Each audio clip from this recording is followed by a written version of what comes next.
narongoye n'umuturanyi, gusa nyine ikibabaje uwo muturanyi wandongoye umugore we ni inshuti yanjye magara pe tuganira byose. Nahoraga numva mfite amatsiko yo kumva uko umugabo we abikora mu gitanda, bitewe n'uko uwo mugore we nyine yahoraga abimbwira abwira ukuntu umugabo we arenze. Reba nyine nka gutyo ufite umugore w'inshuti yawe muganira ibintu byose, mukaganira amabanga yo mu cyumba. Uwo mugore we rero iyo nshuti yanjye magara, buri munsi iyo tuganiriye cyane cyane nka mu gitondo agahita antera sitori z'ibintu byamubayeho, kuko umugabo we akunda kumurongora kuwa gatanu nimugoroba, kuwa gatandatu, kuko nyine weekend badakora. Rero buri uko yaje kundeba nta kindi kintu aza kumbwira, ambwira ukuntu umugabo we arenze, amukorera ibintu birenze, akambwira ibintu umugabo amukorera. Umutima nkibaza ese ibintu uyu mugore ambwira koko umugabo wamukorera nibyo? Akambwira ati umugabo wanjye yagiye kundongora, arabanza akantegura muri ubu buryo, akankorera ibi n'ibi, atakankorera ibi n'ibi, ati noneho akambwira ukuntu nyine umugabo we ngamusisa ngakoresheje ururimi, akambwira ngo utukurya akora. Si ukubabeshya, buri uko uriya mugore yanganirizaga ambwira izo nkuru, numvaga muri njyewe ngize ishyari, nkumva icyapa byibuze rimwe nkaryamana n'umugabo we. Kuko atari ukuvuga ngo wenda ngo ngiye nuko umugabo wanjye atabizi, gusa ni nabyo umugabo wanjye nyine ntabyo azi, ariko ntabwo aricyo cyatumye njya kumuca inyuma. Kuko mbere hose, mbere yuko n'uyu mugore aza ngo duturane, n'ubundi umugabo wanjye ntiyabinkoreraga neza buri gihe, ariko nari narabyakiriye kuko navugaga nti ndamukunda, twasezeranye ko tuzabana mu bibi no mu byiza. Kuba rero ndongora nabi ntabwo byatuma mpita mwanga, ngomba kubyakira. Byari byaratumye nyine nibyishyiramo ndabyakira, ndavuga nti ni uwanjye uko byagenda kose. Ariko uyu mugore duturanye akiza agatangira kumpa ayo makuru, akambwira ukuntu umugabo we amurongora neza, amukorera ibintu byiza, akambwira positeri zibaho n'izitabaho amukoresha, akambwira uburyo umugabo we ngo ajya amurongora bahagaze, ngo ku buryo ngo aba yumva ngo iri kugera mu bwonko. Mana y'isi n'ijuru, buri uko yambwiraga iyo story numvaga muri njyewe nyine ndi kugira irari ry'uwo mugabo. Gusa kuko ari inshuti yanjye ntabwo nabimwerekaga, wenda hari ukuntu namubwiraga nti Mana we uri kumbwira nkumva ngize amatsiko, ariko mu by'ukuri iby'amatsiko byo nari nkomeje, ariko ntabwo nigeze mpanga ngo nzamuca inyuma. Ejo bundi rero mu gitondo naricaye, nari ngiye guteka akanyama, kuko umutware wanjye yari butahe saa sita, ejo bundi kuwa gatatu. Nuko mvuye guhaha akanyama ntangira kugakata, ariko icyuma cyanjye mbona ntikiri guca, ndakata mbona ntikiri guca. Ngira ubute bwo kujya ku muhanda, kuko ku muhanda harimo akanya, ahantu bacuruza ibyuma nyine harimo akagendo nk'ak'iminota 5-6, urugendo rw'iminota 6 n'amaguru. Rero harimo akagendo, ndavuga nti hoya reka ntire uyu mushuti wanjye afite ibyuma 2 bishyashya, nta kibazo ndabangira nimugoroba ngiye guhaha n'ibindi. Nibwo nagiye nirukanka, ubwo nagiye nambaye uko nari nambaye agakabutura nyine kanyegereye gatoya nk'umuntu uri mu rugo, cyane ko iyo ndi mu rugo umugabo wanjye hari imyenda nkunda kwambara nyine bene ubu bwenda buto bugaragaza imiterere yanjye. Umugabo wanjye arabikunda cyane, ku buryo iyo nkenyeye nk'igitenge cyo mu rugo aba yenda kunyica, arambwira ati jya ubikenyera ntahari, cyangwa ubikenyere ngiye gukaraba. Igihe mba nshaka kureba amaguru yawe, mba nshaka kureba ubwiza bwawe, ujye umbabarira. Noneho ubwo uko nagahagurutse aho ngiye gushaka icyuma, nagiye nirukanka ntanahinduye, kuko numvaga ariyo wa mugore. Ndagenda mfunguye gate, mbona irafunguye, mpita ninjira, mpita ngera ku muryango nkomanga, ariko mpita ninjira nk'umenyereye kwinjira mu nzu z'abandi ku manywa, kuko uzi ko umugabo we adahari. Nagiye mpita ninjira muri salo, nsanga umugabo w'abandi yicaye muri salo arimo arareba filime, arimo anywa agacyayi. Imbere ye yarateretse agacyayi, n'umureta wo ku ruhande, hayi isoni ziranyica mpita niyumanganya ndaza ndamusuhuza ndamubwira nti mwaramutse, aransuhuza ndamubwira nti se Epifaniya arahari ko ari we nashakaga? Umugabo ati ese wabanje ukicara, nta kibazo uravuga uhagaze kubera iki? Ni karibu icara. Umugabo uvuga neza, mba ndicaye iruhande rwe ariko ntamwegereye. Arambwira ati rero madamu ntawe uhari, yagiye gusura iwabo ariko ararara aje araza nimugoroba, ariko hari icyo wamushakiraga wabwira nanjye nkumva ko hari icyo nagufasha kuko ni umugore wanjye, nkeka ko icyo wamukeneraho nanjye wakinkeneraho. Ariko ubwo uko mvugisha ngiye burumva buri uko murebye nta kindi kintu nibuka bya bintu Epifani yambwiye. Buri uko murebye uriya mugabo yaba nshari nko mu modoka agiye mu kazi, nibuka ibintu Epifani yambwiye nkavuga ntusha avuye kubimukorera bya bintu Epifani yambwiye. Ndamubwira nti rero narinje kumutera icyuma. Arambwira ati nta kibazo reka nyikurebere. Umugabo nibwo yagiye gushaka icyuma, nsigara nicayeho aragishaka, aranatinda nyine wabizi by'abagabo abakobwa batazi ibikoresho aho umugore abibika, aratinda ariko nk'iminota nk'ibiri aragaruka aza abizanye ibyuma byabo byose, arambwira ati hitamo icyo ushaka. Natoye icyo nzi gishyashya. Ngiye kugenda mpagurutse gutya ngiye gusezera, umugabo ati ese urihutishwa n'iki? Wabanje ukanywa agacyayi, reka dusangire agacyayi. Ntabwo ariko ngiye gutera uti nta kibazo ndabyumva ariko reka dusangire agacyayi. Wibuke nanjye uwo mugabo murumva nyine ewana ari imari. Ndaricaye aho ngaho mfata agakombe nanjye yanywa icyayi ndanywa, dutangira gusangira n'umureti. Atangira kumbaza ibintu byinshi, ariko utari ko wa mudamu we njya mbona inshuti n'umugore wanjye ariko ntituraganira, sindakumenya, nanjye nifuza kukumenya, mbona uri umugore mwiza, umuntu wese yagira inshuti, ibintu nk'ibyo atangira kunyinjirira turaganira. Umva nagiye kora mbona umugabo atangiye kunganiriza nkora gutya ku kibero, gutya waba wicaye mu ntebe imwe n'umuntu nura akarambura akaboko akagukora ku kibero, yavuga akagukora ariko ubona atari ibintu nyine bikomeje. Ariko ikintu gitangaje mu bwonko bwanjye kuko hari harimo ko uyu mugabo arenze, yankoraga ku kibero ngiye bwanjye mu mubiri nkumva ibinyugunyugu bitangiye kuzamuka, nkumva imirire itangiye kumfata, ariko ubwo ryari ibanga ryanjye kuko nta gahunda nari mfite yo kuryamana nawe. Ntabwo nyine wumva wifuje umuntu ariko mu by'ukuri nta gahunda yabyo mfite kuko ni inshuti, umugore we ni inshuti yabo. Umugabo yatangiye kunkora ku kibero, ankora ku kibero, noneho njyewe ubusanzwe ngira ubwoya bwinshi ku maguru. Ngiye kumva numva arambaje ngo ese ubu ni ubwoya ufite ku maguru? Ndamubwira nti yego. Ajya noneho yankoraho neza gutya, ubwoya noneho burahagarara. Nanubwo kuko ngiye nkoragaho nkumva nyine n'ibintu by'umuriro n'amashanyarazi, ubwoya nyine ngira ubwoya bwinshi.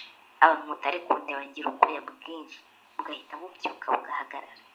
Umugabo yatangiye kunkoraho gutya, aramanuka akora ku maguru, arabwira ati nkunda kuba bafite ubwoya pe, ati byarambabaje kuba umugore wanjye adafite ubwoya, utari ko barandahinga abagore bafite ubwoya ngo muba muryoshye cyane. Ati ese nibyo cyangwa ni igikabyo cy'abantu? Uko niko yambazaga. Ndamubwira nti rero ntabwo mbizi, byamenywa n'umugabo wanjye. Uwo muturanyi arambwira ati cyangwa byamenywa n'ukurongoye, uwo ari we wese ukurongoye yabyumva. Ndamubwira nti yego byamenywa n'ugezemo, ariko njye ntabwo nabimenya kuko ndi icyo nkora ndatanga ntabwo ndugure. Umugabo ati warabeshya, ati nta kuntu waba utabizi, ati ahubwo uzi ko ntangiye kumva umubiri urimo urahinduka, ubwo kandi nikore gukomeza kunkoraho.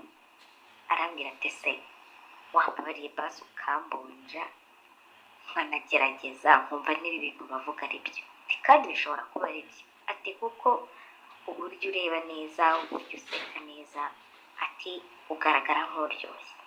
Umugabo se atangiye kuntera imitoma, ewana nanjye ndayumva ndayumva nkumva ni byiza, gusa ubwo akomeza kunkoraho naragiye ndashyuha pe, bimwe byanya byo kwa kundi wumva ushaka no kujya kunyara, ndagenda ndashyuha, umuriro uraka, umuriro unzamukamo. Umugabo yakomeje kunkorakora yanga kundekura, ndahaguruka ndavuga nti reka ngende, kuko numvaga rwose nshobora kumuha. Ndamubwira nti rero reka ngende, wanyakiriye? Umugabo arahaguruka arambwira ati ese kuki wagenda gutyo Epifani, naho hari basi wambariye kuko numve basi nimba hari itandukaniro cyangwa ari kimwe cyangwa ari ibikabyo by'abantu. Ati ndakwinginze.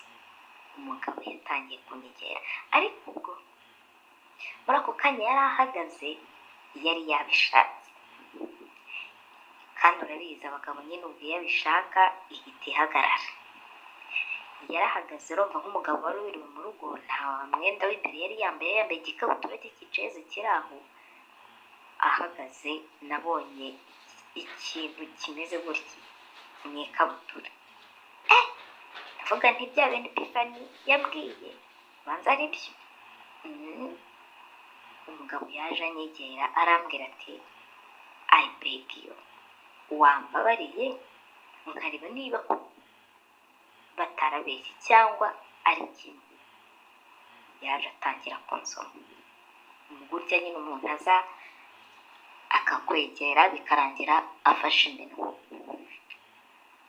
iminwa, kumusunika birananira, ankoreje iminwa ye yanjye nyine kuye, numva ibinyugunyugu biri kuzamuka. Kumbe ni rwa rupfu napfuye kera mu mutwe rurimo rurabimfashamo kumva ko ari ingenzi koko nanjye mbikeneye. Rwa rupfu napfuye mu mutwe. Umugabo yatangiye kunsoma, uko ansoma uko ndigatangiye kunkorakora ku maguru, ku matako, ahantu hose arantegura, nkora ku mabere, bya bintu umugore we yambwiye umugabo akora, kuko ntago ari ukuri. Yarankarishije mbura ubwenge. Buriya nimba hari ikintu cya mbere cyica kandi abantu batazi, gukarisanya birica mana. Gusa iyo byakozwe n'umuntu ubizi, kuko nanone hari ushobora kumva nyine ahubwo barimo arakubangamira. Ariko iyo umuntu azi gutwara intoki ze buhoro, akamenya ahantu akora, akamenya tageti yana apima kandi ahindura, nageze aho mbura ubwenge. Noneho bwa bwoya burahagarara. Nuriya mugabo arabimbwira, arambwira tuzi ko mbona bwa bwoya bwo ku maguru bwahagaze, burahagarara, umubiri uragenda ugashyuha, irari rikakwica, amaraso akiruka, ubwoya bugahagarara.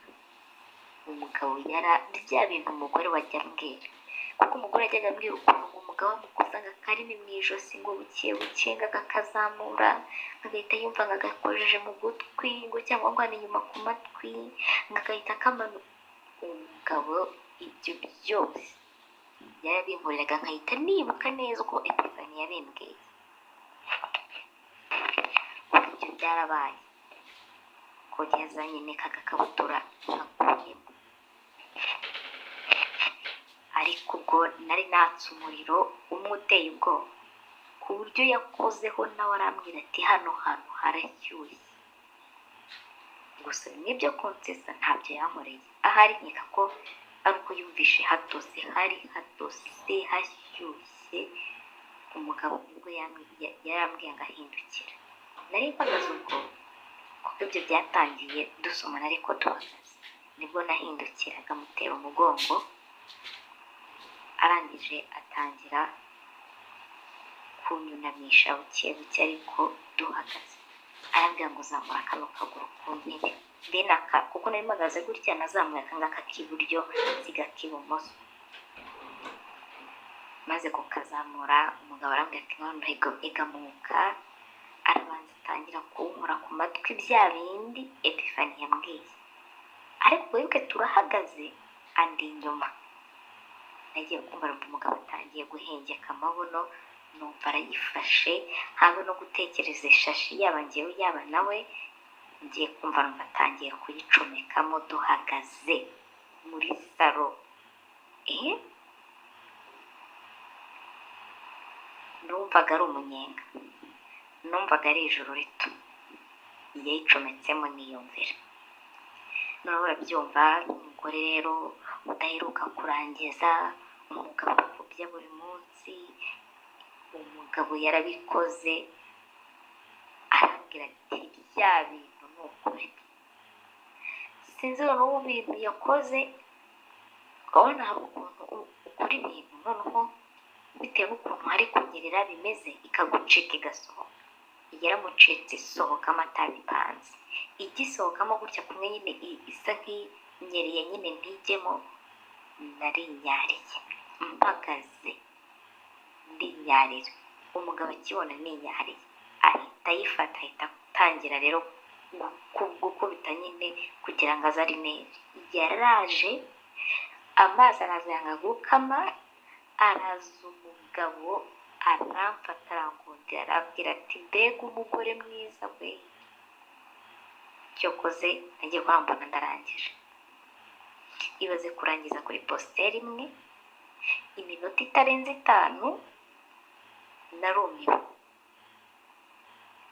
Arambwira ati bya bintu ni ukuri.